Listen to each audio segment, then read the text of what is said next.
I want to move into now on pitch and presentation, because the poster that you make is really only one part of what makes a poster. The other part of the poster is you and how you present this to the people that are coming to see your poster. You need to have a story. People are going to come up to you and say, hey, what's this about? And you need to have like a 10-second hook, something that's going to entice the person to actually come and look at your poster. Once they do that, they may want a little more explanation. You know, oh yeah, okay, so tell me more about that. All right. Then you need like a 5-minute story that tells them what they need to know. You know, don't spend 20 minutes going over every box, every graph, every conclusion in your poster.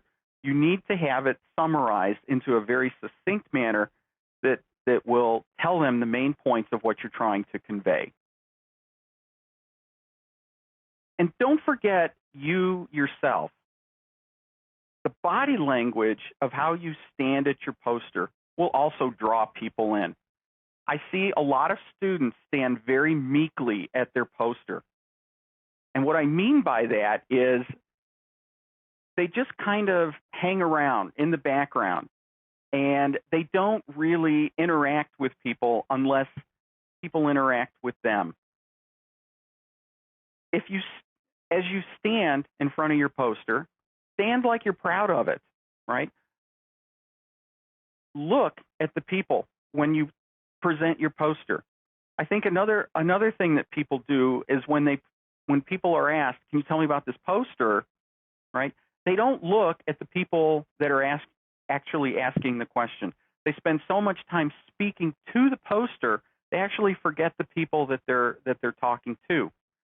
So look back and forth between your poster and the people that you're talking to show them that you're interacting with them.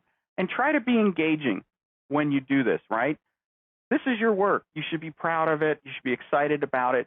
Show a little emotion, show a little excitation, you know, be excited about it when you present your work. And again, your 5-minute pitch, your 10-second story, right? Be aware of how this is going to come across. Do you sound like you're authoritative, like you know what you're talking about? Or do you talk very quietly so that people can't really hear you? And that the people ask you, well, can you speak up? Can you tell me what you mean?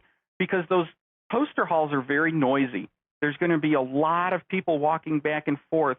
You need to speak with authority. You need to have a clear voice so that people can hear you and that they're engaged by what it is that you're trying to say, right? And don't forget to smile. It's okay to show charisma while you're presenting your paper.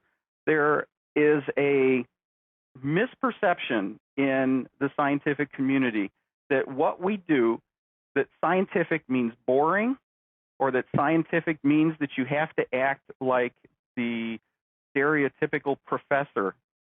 You don't. You can have fun with these things. It's okay to smile. It's okay to show emotion and be human when you present your work. So don't forget how you're going to come across when you present your poster. A large part of the poster process is actually answering questions. They're going to look at your poster, and then they're going to have questions for you. Hopefully they'll have questions for you. If they don't have questions for you, then that either means the poster was boring. Okay, maybe they do understand what you presented, but sometimes it just means, yeah, I got the gist of it, and I don't really care anymore. Hopefully they'll ask you questions. When you do, listen to the question before you answer it. Make sure you understand it.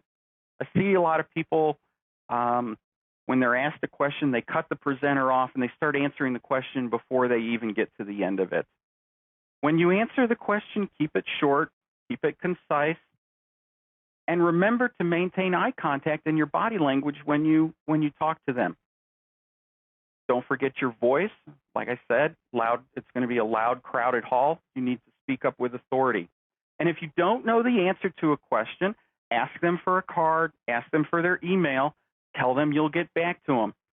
Go find the answer and send them the answer. They will really appreciate that, and they will probably remember that.